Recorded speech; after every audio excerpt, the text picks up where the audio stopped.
El BPPV es súper frecuente en la consulta y usualmente es subdiagnosticado.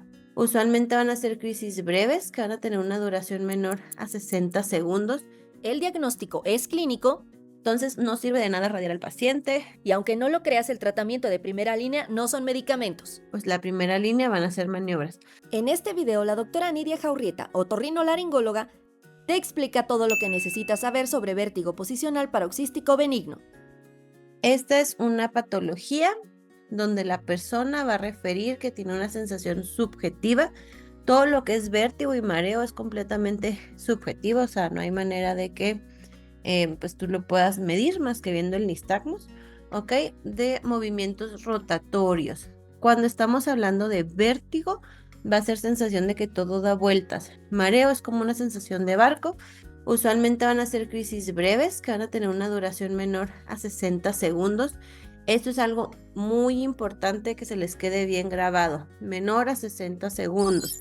El paciente con un BPPV nunca te va a decir, tengo vértigo que me dura horas. Si es horas, hay que pensar en otro diagnóstico. Si no, es BPPV. Vamos a tener que el nistagmus solamente se va a presentar cuando el paciente realiza alguna maniobra en específico o algún movimiento, y es una enfermedad benigna que puede tener una resolución espontánea hasta el 50% de los casos, ¿ok? ¿Qué quiere decir? Se va a autolimitar. Tenemos en el oído interno la parte de la cóclea, el vestíbulo y los canales semicirculares. Los canales semicirculares son unos canales que llevan, bueno, su nombre lo dice, son casi un círculo y llevan agua en su interior. Justo fuera de estos canales hay una gelatina. Esta gelatina abajo tiene terminaciones nerviosas y arriba tiene unas piedritas que se llaman otolitos u otoconias. Todos tenemos esas piedras, o sea, todos los tenemos. No es patológico tener piedras, sino todos ahí las tenemos. Y ahí lo que pasa es que una de estas piedritas se desprende de su gelatina y lo que hace es que se mete al canal. Si este canal lleva agua, que va como a cierto ritmo y le va avisando a nuestro cerebro, pues se quedan de cuenta que si era pues un oleaje tranquilo, tú le metes un yate que mete agua o mueve más oleaje. Entonces eso hace creer a tu cerebro que tu cabeza se está moviendo rápidamente, como si estuvieras en esos jueguitos que dan vuelta o algo por el sentido. Entonces, durante 60 segundos es el tiempo que le toma al líquido y a la piedra darle vuelta al canal. Es por eso que este vértigo solamente puede durar 60 segundos. Entre 1 segundo y 60, pero nunca más de 60 segundos, ¿ok? Y solo se va a presentar pues cuando tú mueves la cabeza y mueves la piedra y mueves el agua, ¿ok?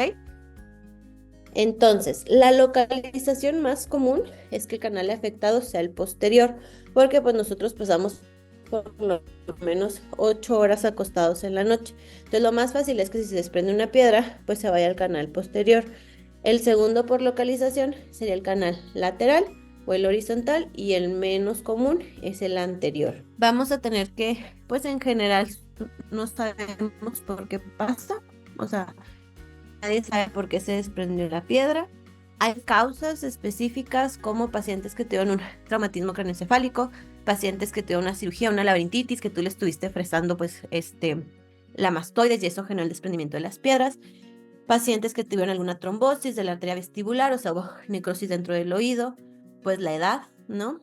Es más fácil que se empiezan a desprender las piedras, traumatismos o estar en mucho tiempo en cama en general, nos puede generar esto. Factores asociados: ser mujer, tener depresión en el último año, porque los pacientes deprimidos usualmente pasan más tiempo en cama, hipertensión, dislipidemia, diabetes, pues cosas que nos generan cierto inmunocompromiso, cierta pérdida vascular en las estructuras, enfermedad coronaria, antecedente de BC, nuevamente por la falta de movimiento, el sobrepeso y antecedentes de migraña. Pero les digo, la causa realmente más común es idiopático, se desprendió la piedra, quién sabe por qué. Cada año, casi el 60% de los médicos que presentan el ENARM no obtienen una plaza. Y es que la mayoría sigue la misma fórmula: estudiar 14 a 16 horas al día, comprar 2 o 3 cursos, hacer resúmenes interminables y llenar la pared de post-its. El problema es que el ENARM no se pasa memorizando datos sin sentido, se pasa sabiendo cómo aplicar el conocimiento a la hora de responder casos clínicos. Cuando estudias con una metodología real, un horario realista y técnicas de estudio que facilitan el aprendizaje, el proceso deja de sentirse imposible.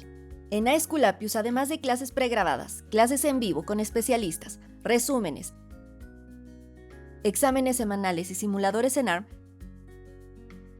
tendrás tutoría 100% personalizada para detectar a tiempo tus errores, ajustar tu estrategia y evitar que el desgaste afecte tu resultado en el examen. Aquí no solo te damos contenido, te enseñamos a responder el ENARM, no a memorizar sin rumbo ni a seguir calendarios que nadie logra completar.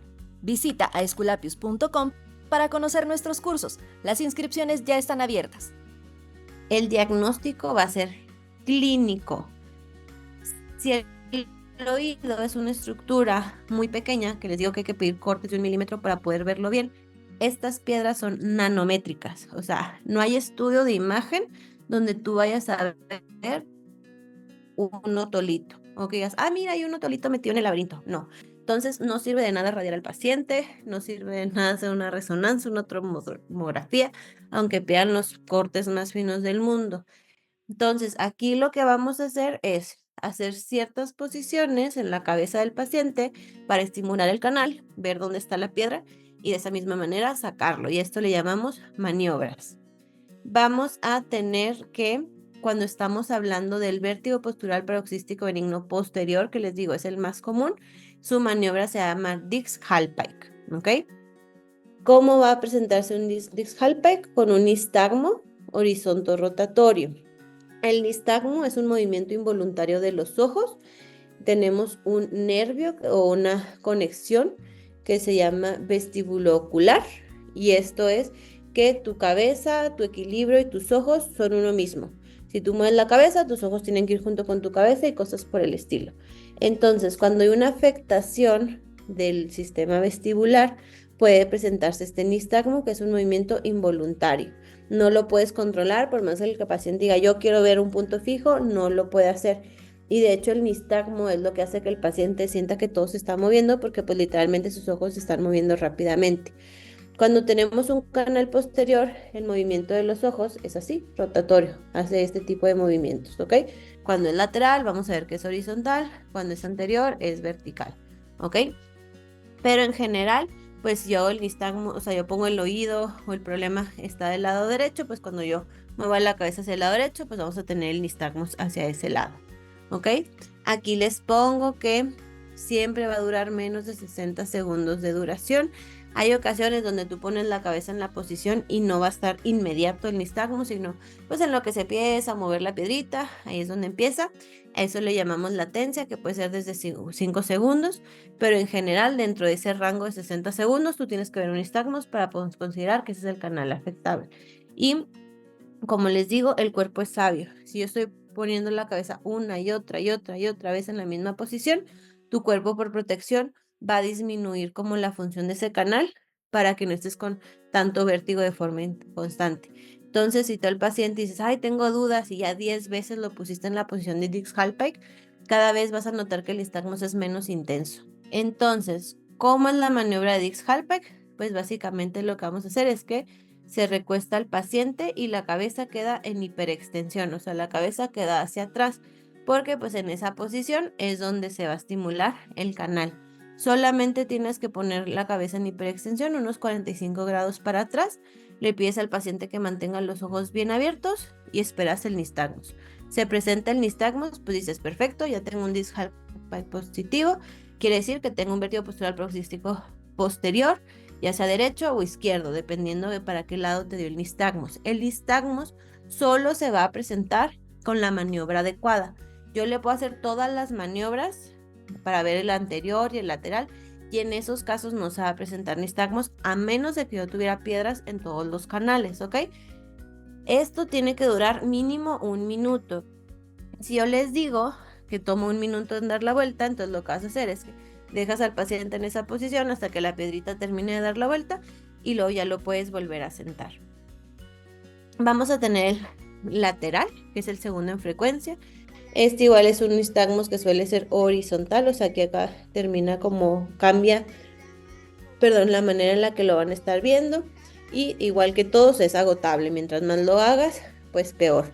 No sirve de nada hacer estudios audiológicos o algún otro tipo de pruebas más que las maniobras y pues igual va a desaparecer en varios meses. Mientras más yo mueva la cabeza, pues más se va a estar estimulando el canal y en algún momento pues la piedrita se va a desintegrar por estar chocando con mi agua. En este caso tenemos dos tipos de variantes. Tenemos uno que se llama canalolitiasis y cupulolitiasis. Canalo quiere decir que la piedrita está en el canal y cúpulo es como una bolita que está justo en la entrada de los canales. En este caso, mi nistagmus, como les digo, es horizontal. Hay dos opciones. Si yo estoy con mi cabeza hacia el lado derecho, entonces mi oreja queda hacia abajo y mi oreja derecha queda hacia el piso y mi oreja izquierda queda hacia el cielo o hacia arriba. Entonces le llamamos que es geotrópico cuando el nistagmo va hacia la tierra. O sea, en este caso es oreja derecha abajo y el nistagmo va hacia el piso. Y agiotrópico cuando va hacia el cielo, ¿ok? Entonces, dependiendo si mi nistagmus horizontal va hacia abajo o hacia arriba, entonces es una cánalo o una cupulolitiasis. Para hacer esta posición, pues básicamente dejas al paciente en horizontal y lo que haces es girarle la cabeza para un lado, como pegando el mentón en el pecho. Lo dejas 60 segundos, luego lo giras para el otro lado. En este momento, pues verías tu nistagmus presentarse y en base a qué lado te sale el nistagmus, pues ahí es donde está tu piedra. Y a esto se le llama McClure, ¿ok? A esta maniobra. Dix-Hallpike, este es McClure. Y vamos a tener que el tratamiento, pues la primera línea van a ser maniobras. Para ver el canal anterior, nada más se queda la cabeza colgando, o sea, literalmente le sueltas la cabeza al paciente fuera de la cama y lo dejas 60 segundos. Entonces, la primera línea, les digo, es maniobras. Si aquí nuestro problema es que yo tengo una piedra que se metió en el canal, entonces lo que yo tengo que hacer para curar al paciente es sacar la piedra del canal, ¿ok? Ahora sí que sabemos exactamente qué lo causó y cómo curarlo.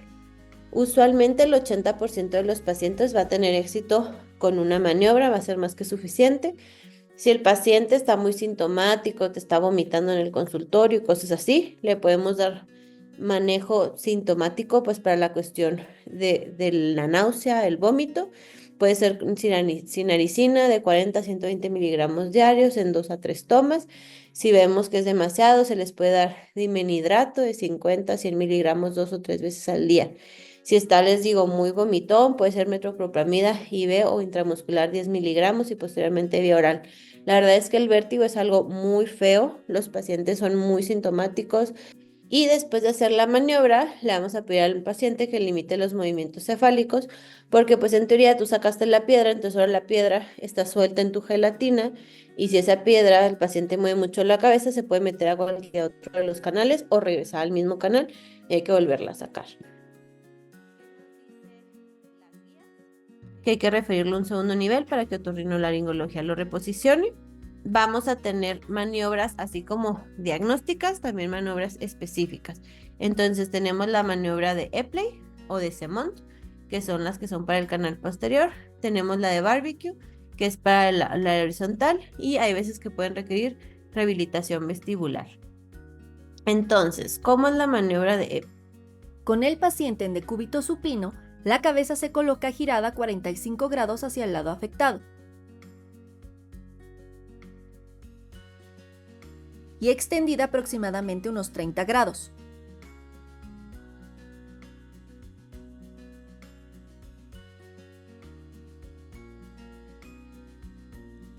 Se mantiene la posición unos segundos y sin levantar la cabeza se rota hacia el lado contrario.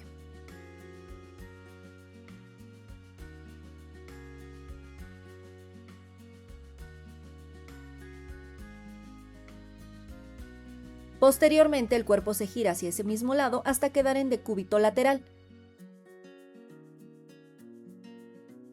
Y finalmente el paciente regresa a la posición sentada.